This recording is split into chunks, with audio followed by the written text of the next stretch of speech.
Yes yes, Babar Azam ने century कर ली। 3 सालों के बाद, 800 दिनों के बाद बाबर आजम ने सेंचुरी की।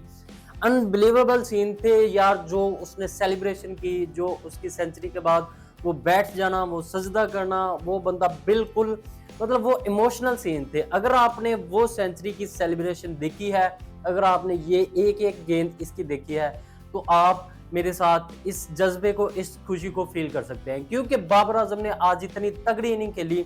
अब कुछ लोग बकवास करेंगे कि 119 गेंदों पे 100 स्कोर किया, तो भाई ये मैच की सिचुएशन ही ऐसी थी। वो बंदा आज फिनिश भी करके गया। आप लोगों को मुंह पे जूता मारा जो कहते थे कि बाबर फिनिश नहीं कर सकता, और बाबर ने सेंचुरी भी कर ली। काफी अरसे से बहुत लोग बकवास कर रहे थे बाबर के खिलाफ, लेकिन बाबर ने आज उन सबके मुंह पे जूता मार दिया, उनको जवाब दे दिया कि भाई मैं एक कैलिबर का प्लेयर हूं और मैं आके टीम को जितवा सकता हूं। जहां से टीम मैच फंसी हुई थी, वहां पे बाबर आया, उसने सेंचुरी की और सेंचुरी करके पाकिस्तान को ये मैच जितवाया। 8 विकेटों से पाकिस्तान ने श्रीलंका को दूसरा ओडीआई भी हरा दिया और साथ ही ये सीरीज भी जीत ली। आज के मैच के साथ ही पाकिस्तान को 2-3 खुशियां मिली। एक तो बाबर आजम की सेंचुरी हो गई, दूसरा जो ये एक ओडीआई सीरीज जीत के, उसके अलावा पाकिस्तान के ओवरऑल सारे बैटर्स ने अच्छी परफॉर्मेंस दी, जिसमें जो रिजवान था उसने 50 की, फखर जमान ने 70-80 स्कोर किए, उसके अलावा साइम अयूब, और प्रॉपर वन साइडेड मैच खत्म किया। मिडल में लग रहा था कि बाबर और फखर की जो पार्टनरशिप है वो थोड़ी स्लो है, क्योंकि उसमें कोई 43 गेंदें ऐसी आई थी जिसमें कोई भी बाउंड्री नहीं थी लगी। लेकिन ये मैच की सिचुएशन ही ऐसी थी कि आपने आराम से जाना था। अगर आप ज्यादा जल्दी करते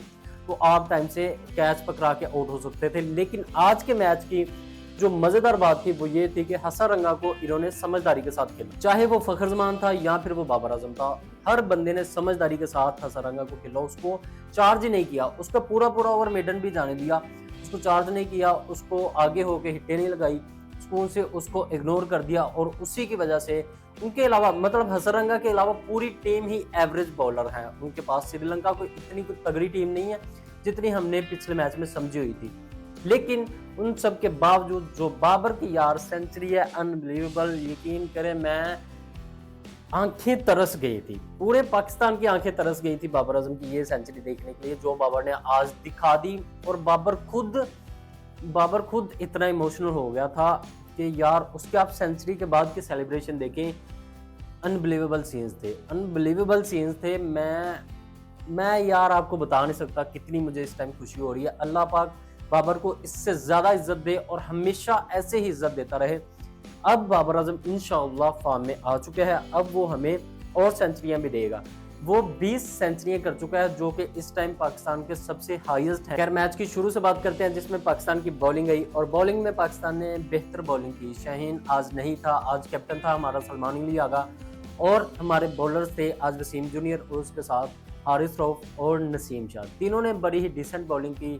जो वसीम जूनियर है उसको एंड पे जाके विकेटें मिली, उसके अलावा हारिस रऊफ वो हमारा विकेट टेकिंग ऑप्शन है, वो साथ साथ हमें शुरू में भी विकेटें लेके देता रहा और एंड पे भी जब हमें जरूरत थी। मिड में आके उनकी एक बड़ी तगड़ी पार्टनरशिप लगी थी, जहाँ पे ऐसा लग रहा था कि वो बंदे 300 स्कोर को सुकून से टच कर जाएंगे। लेकिन उसके बाद आके हमें ब्रेक थ्रू दिया वसीम जूनियर ने, नसीम शाह ने और उसके अलावा अबरार अहमद ने। इन तीनों ने बड़ी कमाल बॉलिंग की।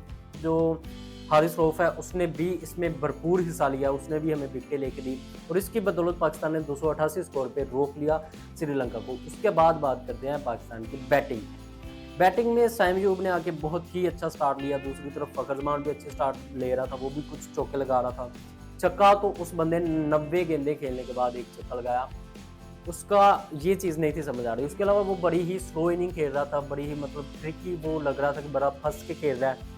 और उसके अलावा जो उसका 70-80 स्कोर था, उसमें उस बंदे को 4 चांसेस मिले, 3-4 दफ़ा सीधे हाथों में हलवा कैचेज आते हुए श्रीलंका के फील्डर्स ने छोड़ दिए, और जो एक उसका टफ कैच था वो पकड़ लिया और फखर जमान आउट हो गए। खैर, दूसरी तरफ था हमारा किंग, हमारा बादशाह बाबर आजम ने शुरू से ही बगैर प्रेशर के बड़ी मज़ेदार बड़े सुकून से अपनी इनिंग खेली, बगैर किसी प्रेशर के और बगैर मतलब बिल्कुल सिंपल रखा उसने। कोई भी ऐसा कोई प्रेशर नहीं था, ना ही कोई फजूल हिट्टे लगा रहा था, ना वो हसरंगा को इतना चार्ज कर रहा था।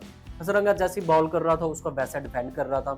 मतलब प्रॉपर क्रिकेटिंग एक इनिंग खेली और उसकी इनिंग ने ही हमें मैच जितवाया। क्योंकि जब तक बाबर आजम क्रीज में रहता है तब तक हमें हौसला रहता है कि पाकिस्तान ये मैच नहीं हार सकता, और ऐसे ही हुआ। दो बड़ी पार्टनरशिप लगी इस पूरे मैच में। पाकिस्तान की इनिंग में वो दोनों पार्टनरशिप में बाबर आजम का बराबर हिस्सा था, बराबर से भी ज्यादा, क्योंकि पहली इनिंग एक पार्टनरशिप थी जो 100 से ज्यादा स्कोर की लगी फखर जमान के साथ, उसमें भी बाबर का ज्यादा स्कोर था, और दूसरी जो पार्टनरशिप लगी वो लगी हमारे रिजवान के साथ, जो कि उसमें भी बाबर आजम ने अच्छा कंट्रीब्यूट किया, और बाबर की कंट्रीब्यूशन की वजह से ही पाकिस्तान ये मैच जीता।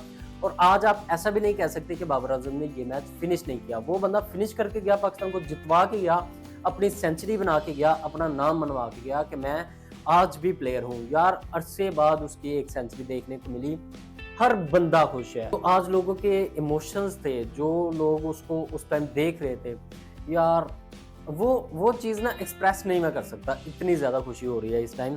अल्लाह पाक इस चीज़ को नज़र ना लगाए, बाबर आजम को बुरी नज़र ना लगाए, जो उस पर जादू हुआ था या नज़रें लगी थी, कुछ भी हुआ था, ऐसा कुछ दोबारा ना हो। बाबर हमें इसी फॉर्म में आगे भी खेलता हुआ नजर आए। पाकिस्तान ने बड़ी ही आसानी से 2 ओवर रहते ही ये मैच खत्म कर दिया और आसानी से ये मैच जीत लिया। उसके अलावा पाकिस्तान ने ये सीरीज भी जीत ली। तीसरा मैच रह गया, वो डेड रबर है, उसमें हम चाहते हैं कि छोटे प्लेयर्स को मौका दिया जाए, जैसे हसीबुल्ला को मौका दिया जाए। वसीम जूनियर को तो पहले ही आज की प्लेइंग 11 में डाला गया था, उसके अलावा तीसरा बंदा फैसल अकरम, उसको भी डाला जाए। मतलब आप तीसरे डेड रबर में तो अपने बच्चों को आजमा सकते हैं ना। एक और खबर थी जो पिछले 2-3 दिनों से गर्दिश कर रही थी, मैंने डिस्कस नहीं की, वो ये थी कि श्रीलंकन टीम वापस जाना चाह रही थी। वो इस्लामाबाद में अनफॉर्चुनेटली कुछ ऐसा एक ब्लास्ट हुआ, उस वजह से उनको थोड़ा सिक्योरिटी कंसर्न्स थे और श्रीलंका ने कहा कि हम वापस जाना चाहते हैं। लेकिन साथ ही श्रीलंका ने अगले ही कुछ घंटों में दोबारा से अनाउंस कर दिया, पाकिस्तान ने जाके उनसे रिक्वेस्ट की थी, इसलिए उन्होंने अनाउंस कर दिया कि हम सेफ फील कर रहे हैं, हमें ऐसा कोई इशू नहीं है। इस चीज़ पे जो इंडियन और हमारे नान भाई, मतलब अफगानिस्तान भाई, वो बड़े ही नाराज़ हुए होंगे, क्योंकि उनको मौका मिलना था पाकिस्तान की बुराई करने को, लेकिन वो ना मिल सका, तो इसलिए अब उनके मुंह पे भी तमाचा लग गया। उसके अलावा आज जो क्रिकेट हुई बड़ी मज़ेदार हुई, और ये जो क्रिकेट थी ये भी इन बंदों के, इन फजूल बंदों के, इन फजूल क्रिटिक्स के मुंह पे तमाचा है। आपका इसके बारे में क्या ख्याल है, कमेंट कर ज़रूर बताइएगा। मिलते हैं अगले वीडियो में, तब तक अपना ख्याल रखिएगा। अल्लाह हाफ़िज़।